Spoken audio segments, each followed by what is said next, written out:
Pauper EDH. Next on Eternal Durdles. But now it goes. I'm keeping up with the Joneses. Hey, I just want to give a quick shout out to all of our Patreon supporters out there. Thank you to the Durdle Maniacs. If you want to be a Durdle Maniac, go to patreon.com/eternaldurdles and help support the channel. It keeps things going. It keeps things updated. Thanks so much for watching. On with the show. Hello and welcome to Eternal Durdles. I'm your host, Zach Clark, and with me this week is Clay from the PDH RC. Hey Clay, guys, how you doing? It's going well. It's going well. It's about time. Yeah, it's been a minute. We met in Vegas. I played my very first game of PDH. For those not in the know, that is a Pauper competitive EDH, correct?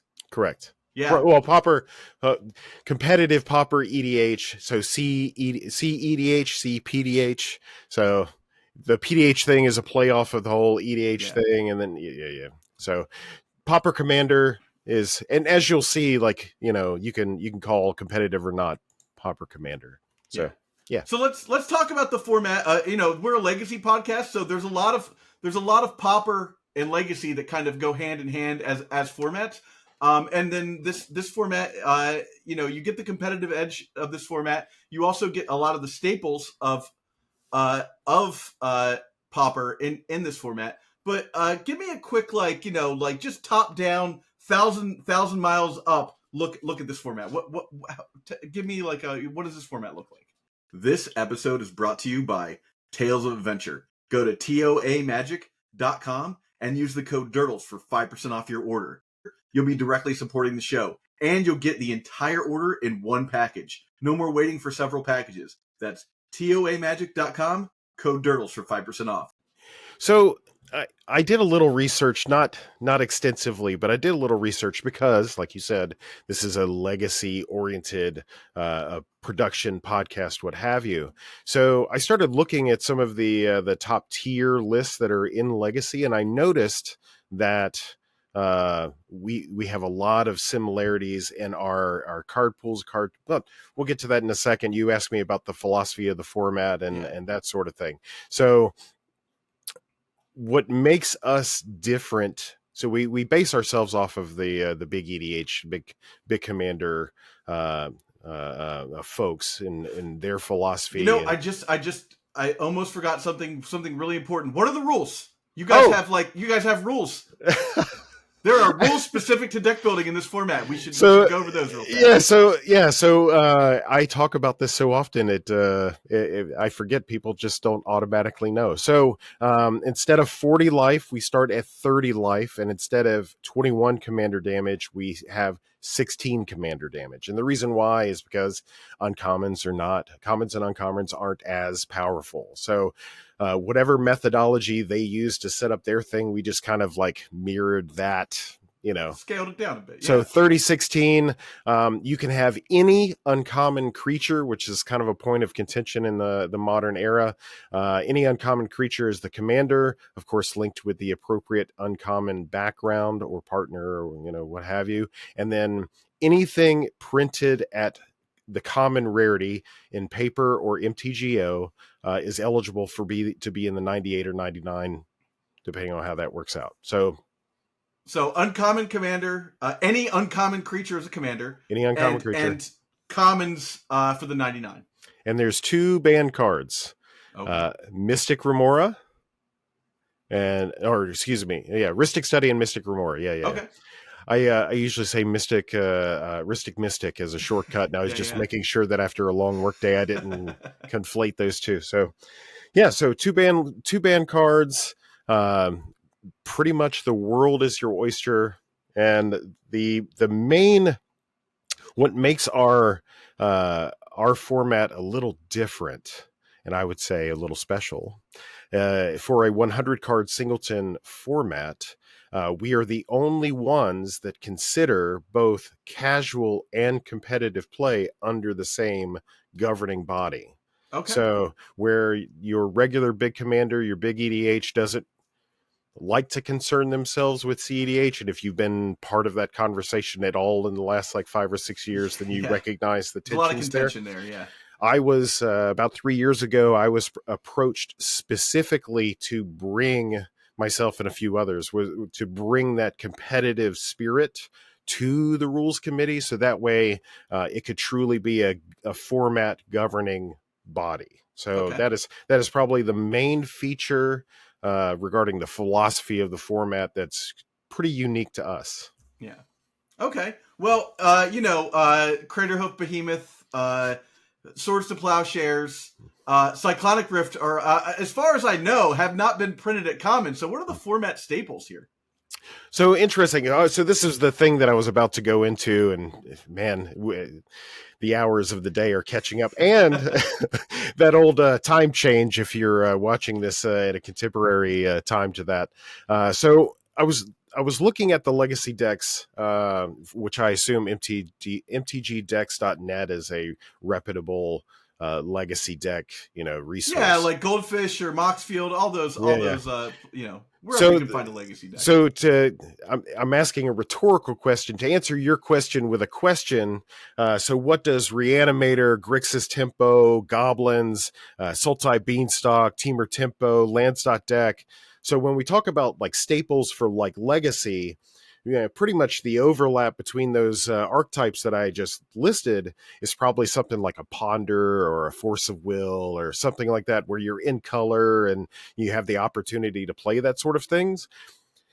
Pauper Commander is not unlike that in the fact that there aren't so many ubiquitous like staples that spread out across the format. I mean, obviously, like Snuff Out is good, Ponder is good. You want to get into those spells where you're in those colors, especially if you're where tempo is concerned, if you're thinking about that, or if you're thinking more of like longevity. Brainstorm locks are kind of a real thing for us because we don't have those like shuffle Yeah, effects. kind of So play Bad River. so some folks might consider like Brainstorm like a stapley type card. It really depends on the makeup and strategy and archetype of your deck. Yeah. So it's hard to give you a bona fide like this is a top 10 list of like staples because a lot of the cards are strategy dependent, just Yeah. like Legacy, just like what you guys are doing. Well, So that makes sense, yeah, because and in Commander, like you're building a deck around that commander, so you're not necessarily going to be like, oh, you're like every green deck has this card or every red deck has this card, and obviously 100 card format, you're going to have a lack of consistency to a point that you're not going to get with Legacy. You can't play 4 brainstorms, 4 ponders, and just find the card you need. mhm. So yeah, it makes sense that the staples are a little more amorphous. Great word. Yeah, That's I our had to pull that. Did you see me pull that out of the air? I was that's like, our that's our ding ding ding ding. What was it? Pee Wee's Playhouse. Ah! yeah, that's exactly what it was. Well, let's talk about some of the big decks in the format then. Perfect. I actually brought up some data so that way I could Yeah. reference it. So to date, we've had approximately 10 tournaments between the internet and so all of 2023 and this portion of 2024.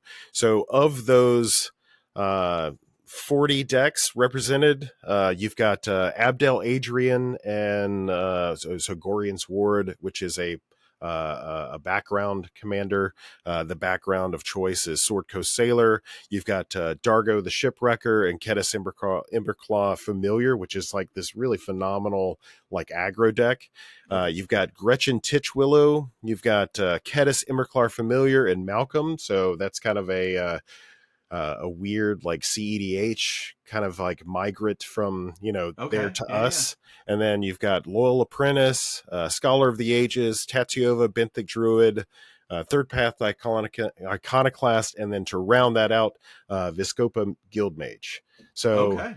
those have been the commanders that have shown up in the top 4s of the last 10 tournaments over the last 16 or so months. So I know legacy folks are real big into their like tier list and performance data and stuff like that. So I wanted to be able to present Yeah. you with something that was like supremely accurate from a performance perspective. Now, there's a myriad of other decks that are viable and that maybe haven't broke into that top 4 type status, which I'm the format's kind of small at the moment, so it's really difficult to. I know there are people that promote tier lists and all that stuff, but like tier lists really depend on thousands of iterations of representative data and stuff like that, and we're not there yet. Yeah, I mean, Legacy's just barely on that bracket where our community is still small enough, because of the reserve list. Our community is small enough that it's you can't get like real standard or modern data. Where you're like, oh, thousands of people played this month. And we have 1 million deck lists to go through, and so. I think anybody watching that plays Legacy can identify with that for sure. And that's perfect because so I in my part of not one of my roles, but one of the things that I really, really enjoy doing as a competitive representative for the format is I have a website that I host. It's cpdh.guide. And all of the data that we've collected via open play or tournament play, we call it organized play, is filtered and put into a dashboard, and you can look at all the archetypes and see the performance all the way down to which commanders are doing what and which players have a good success rate. So if you're really interested in drilling down, and it's all Looker Studio based, so you can actually click on all these interactive graphics and kind of like answer some of your own questions if you're interested in playing aggro or mid-range or something like that. So, well, one thing that I'll do is I'll get a couple of deck lists off of you, and we'll add it to the Eternal Dirtles Moxfield, so I can send people there to check that out. We're sponsored by Moxfield, so I'll run the ad right now. Eternal Dirtles is proud to be sponsored by Moxfield. Moxfield is the best Magic the Gathering deck building website on the internet. You can create, share, and find decks from Commander to Legacy, and even fan-supported formats like Pre-Modern and Old School. You can see all of our decks on our Moxfield. Follow the links below to stay tuned. And so, I guess one of the things is take those top 4 decks we talked about, right? Mm-hmm. I believe I played the Abdel Sword Coast deck when I played with you guys at Vegas. Let's talk about what those decks did. How do they win? Sure. So let's start. Abdel is a basically a flicker deck, for the lack of a longer term. Abdel has some text that reads whenever it enters the battlefield, you can exile any number of non-land permanents. I'm probably misquoting it specifically, but the general idea is for each one of those non-land permanents you choose to put into exile, you get a 1/1 soldier. And then when Abdel leaves the battlefield, all of that stuff comes back into the battlefield, and then that's when you can start doing some of that fun mana manipulation and maybe flickering a Archaeomancer or something like that. Yeah, I recall, what was it, Peregrine Drake and Archaeomancer with what was the card that did 2 things? Oh, Ghostly Flicker. Yeah, Ghostly Flicker. So it was Ghostly Flicker on those, and you go infinite, and then you just target something that's not Abdel. So along with Abdel, and I'm trying to look really quickly to see if there's any other flicker decks. So Tatyova would be, and Scholar of the Ages.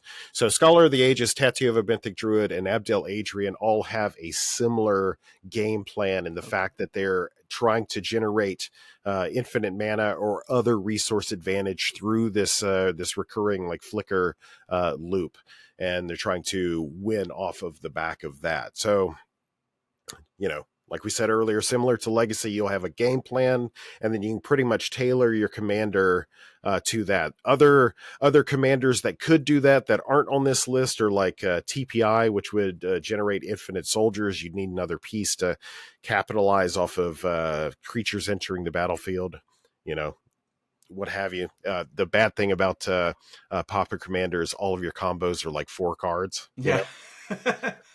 You say it's a bad thing, but if you're looking for a more interactive game, there you go. I would suggest, and I have suggested in the past, that having 1 card combos in your deck lowers the skill level, because you can just, oops, I fell into this thing. Yeah.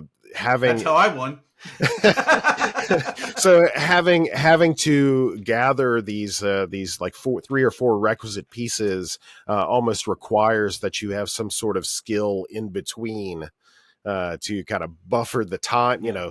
So so moving away from Flicker, we've got so the fun one to talk about is Dargo Ketis. Dargo is a 6'5" trampling beater that basically you just smack people in the face, and with commander damage being 16, I mean 7/5, Three yeah. hits will do it. Yeah.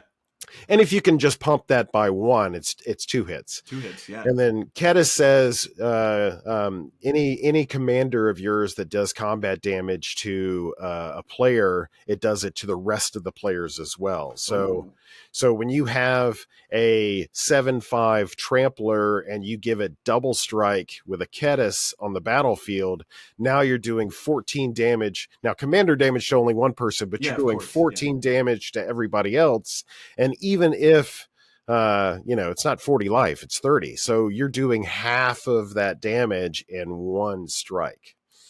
So it's pretty good. It's pretty good. Yeah. Loyal, So that's your aggro deck. aggro. Yep. Yeah. It's funny because the reason why these decks that I'm bringing up are so important, so critical, is because they do somewhat serve as a standard bearer for their representative archetypes. And if you are getting into the format, you don't necessarily have to play these to have success, but just like Legacy, you have to know what the meta is, and this It's is a good litmus test for the format to see exactly know what you're playing against. Yeah. so if you don't have game against these, then you're not going to have game at all. Perfect. So Loyal Apprentice is kind of like an interesting one. I was actually talking about this deck to someone yesterday, and we were talking about it from a mid-rangey perspective, even though it's more of a proactive plan. So Loyal Apprentice says that at the beginning of combat on your turn, it deals. Oh, I'm actually thinking of Loyal Subordinate instead of Loyal Apprentice. Loyal Apprentice is the red one. Too many loyals, right? Yeah, I was like, oh, okay. Yeah, Loyal Apprentice actually says at the beginning of combat on your turn, put a Thopter into play. It has haste. No, it's anyway. Yeah. Each combat on your or each of your turns, you put a Thopter into play, and it has haste and it can attack. So Yeah. I can't remember if it's exactly like attacking during combat, but that is the creature for this deck. Yes. Okay. That is the creature for this deck. So basically another aggro deck seeks to put in a bunch of creature tokens and overwhelm and swarm. There's some tech in there, like equipments that like they cost one. The equip cost is one, and they're basically the ones that say when it does combat damage to a player, put in a treasure. So through your combats, you're able to generate some sort of mana advantage. Plus, you're in red. So whatever damage you're doing with your Thopter army, you're generating tokens, and you can come in with X spells on top of that and finish off with like big splash damage. So I think this is an interesting point to point out because we didn't like harp on it before, but this is not a legend. This is just an uncommon creature. Yeah, any uncommon creature, right? So this is like a perfect example, and it's using you lieutenant like and considering itself for a commander, itself, which is yes, great. Yeah. So this is a good time if you'll allow me the opportunity to with my diatribe. So a lot of contemporary folks, when they enter the format, they're like, well, I don't like playing with non-legendaries, and you have to understand that Pauper Commander has been around. And I mean, you can research some of the oldest forums that are still available on the internet. In 2009 is where you start hearing people first talk about Pauper Commander, and back then we had maybe 10 legends. Yeah. So the format was born in an environment almost as if EDH is the refuge away from competitive play, then Pauper Commander was the refuge away from Commander. So it's only been in the last few years where WotC, because they're trying to sell you cards, sorry WotC, has been pushing this increased number of legendary creatures at the uncommon rarity. Now, with marked upgrades from the Commander Legend sets too. Right. Yeah. Now, what's interesting, to kind of circle back to your point, especially where this creature is just a regular uncommon, you'll find a great percentage. I don't have the number in front of me, but I would guess that out of the top performers, just right off the top of my head of the format, at least 40% of them are non-legendary creatures. Okay. So if you were to just move to a legendary only ruling, you'd be cutting out some of the best creatures that are available, So yeah.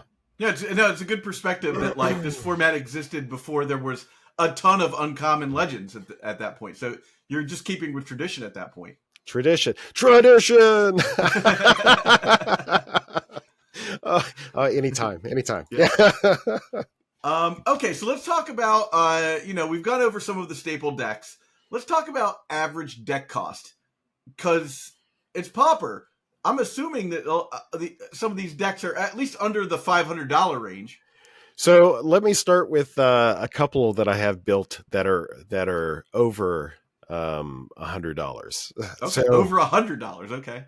So we have access to a number of creatures and spells now spells that say you can have any number of these type of spells. Slime Against Humanity is probably the most recent one. So those types of spells usually hover at around like maybe $4 to $6 a pop. And if your deck is calling for, just by virtue of numbers and distribution and all that stuff, if your deck is calling for 30 copies of those, that's going to drive the price up. So if we move away from the 1% of 1% of decks that play with those spells, the next highest cost is going to be like your snowlands, specifically like snow islands. Okay. So snow islands are $1 to $2 a pop. So if you're talking about a mana base that's 30 something lands and you're just playing snow islands, now of course like a snow plains is probably 40-50 cents, but there's so between the snowlands, the next probably singular highest card is Lotus Petal, because it's legal in our format, which is around $9 to $15 depending on what condition that you're buying in. So those cards notwithstanding, you're probably looking about 50, maybe $60. Okay. That's a viable experience that you can pull up and just like have one on you at a tournament. Absolutely. Yeah. Now, so like your blue X combo decks that both employ the Snow Islands and the aforementioned Lotus Petal, you'll probably get about a non-foil price of around $100. So, but anything else, I mean, I hate to be that. Well, forgive me, I'm on a legacy podcast. Anything less than $100. I mean, come on now. Exactly. I don't know exactly how proxy friendly legacy is these days. We're trying to get more proxy friendly, but I will say that our budget decks are in the $2,000 range. So yeah, you can have a top performing CPDH deck from $50 to $100. Like, that's amazing. Yeah, and the turnover will probably update. Like, it's been around the competitive scene's been around for about 3 years now, and we've had some like revolutionary moments where some decks like fall out of favor. But at the end of the day, it's $100. Yeah. I mean, sorry, folks. It's $100. I mean, that's magic for you. We're all very aware. My co-host still plays Miracles, which is not a viable deck in this format currently. But you can still keep playing it, The dream is not dead. Miracles. Yeah. I don't think I've heard the term miracles for like 6 years. Yeah, I hear it every week. I love you, Phil. Don't stop believing.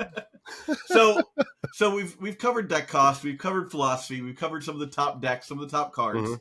Mm-hmm. So we're recording this on Thursday, the 14th. You have a big event coming up this weekend. Mm-hmm. So Sanctuary Open Series, I think number 4 or 6. I think it's number 6. Okay. I'm trying to remember the Roman numeral on my head, and I can't remember if it's flipped. Yeah. V or So, IV. yeah. So, Sanctuary Open Series. It's an online tournament. Happens via Discord. It's going to be happening this weekend. So far, as of this recording, there's like 20 folks registered for it. So it has the potential of picking up another like 7 to 10. So we could be closer to 30 by the end of it. So Sanctuary PDH is one focal point for tournaments. Another one is Common Cause. It's a now repetitive series, also held online.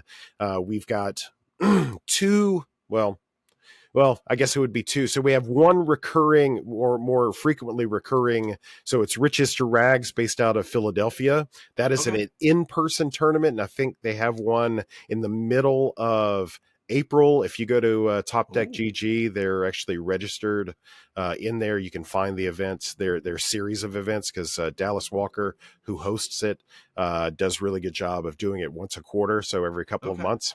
Shout out to Top Deck, friends of the cast. Yeah. So, in fact, there's a big push within the community to heavily feature our tournaments on Top Deck. So, Awesome. Amazing. friends of the format, yeah. Yeah. So, Amazing. and then the last one, which is right now, it's an annual one. I don't know if you guys have ever heard of RIW out of Detroit. It's a local game store that for years has produced a number of pro tour Okay. guys. So they got into Pauper Commander last year, and it was the very first Pauper Commander 1K. So All we right. had that. So it typically goes off in June. Right now, we're waiting for the dates to be finalized, and that's kind of become the so far the de facto like PDH Con mecca. Like last year, we had 44 players show up. Over half of those were people coming from all over the country, part of the PDH online community. So yeah, I mean, we're not huge, but Yeah. Getting there for we're getting sure. there. So Awesome. yeah. Yeah. So the Sanctuary one's happening this weekend. If you're watching this now, that's already happened. But the other ones are coming up a little after that. So I'll try and link all those below in the doobly doo down there. At the end of the day, Yeah. Top Deck GG, that's where most of the like 90+% of the tournaments are being featured at the moment. The only one that I can think of that's not, if anybody knows of Judge Jen from Twitter fame, who's out there in Manhattan, I think she's in Manhattan, in the New York area. She told me that they're having a lot of PDH tournaments up there. Nice. So look for her. I don't have events on or dates for her events yet, but we're working that way. All right. Well, awesome. I'm excited to try this out. Since you just said there's one in Philly in the middle of April, I think I can get cards and actually get to compete in that by the time it comes around. So I'm excited to try it out. You're going to slaughter it. It's going to be great. Sometimes I think people have a vastly non-reality based amount of confidence in the amount of and how good I am at Magic. My boss actually said to me the other day, I was going to SCG Philly, and he's like, "I bet you're a real hard guy to beat." I was like, "No, I'm the idiot money. I'm the guy who pays for the top 8 people to play." Actually, I mean, don't feel bad. I've top forward. I haven't won yet, so I'm hoping this weekend coming up will be my first convert. So all right. Well, good luck. Yeah, Clay, it's been a pleasure having you, man. Thank you. We gotta do it's this about again time. at an Exactly. interval. Cool. Yeah. Exactly. And maybe I should play some Legacy. Heck yeah. I mean, at the very least, there's a few decks that are in the Pauper price range that are close. You know, if you have the staples, you can get there. That's what I always say. So, I mean, to that end, I used to play, I started out as a CEDH content creator. So I had a number of CDH decks built. I probably have now having the requisite number of duels and all that stuff, that but I'm probably close, I'm probably $1,000 away. Yeah, that's It hurts me to say it. Every time we do a budget episode, the whole of the internet's like, that's not budget. I'm like, it is in my format. I hate to do this to you, but it's sadly this is budget in my format. But Mhm. the world of proxies. I assume that Pauper is somewhat proxy friendly as well. Oh, I'm not sure. oh, absolutely. Yeah. A lot of the proxying comes from the fact that because of the frequent print cycle, getting for some folks living in rural areas, it's difficult to get their hands immediately on the cards. Yeah. So they have to wait for them to be released, and then they have to order them, and it takes 2 weeks to get in, and all of that stuff. So we do allow for proxies, which is weird because we are such a Yeah. budget format. But Bring I it to just the people.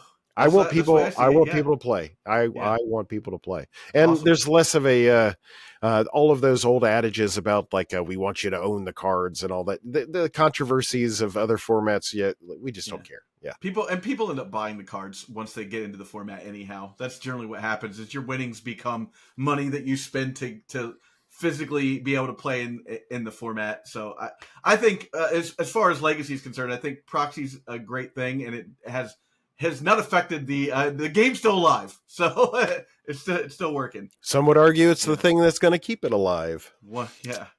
Well, anyhow, Clay, it's been a pleasure having you. Thanks for coming on, and I'll get all those links below. If you're thinking about getting cards for Pauper EDH, why not hit up Tales of Adventure and use code DURTLES for 5% off.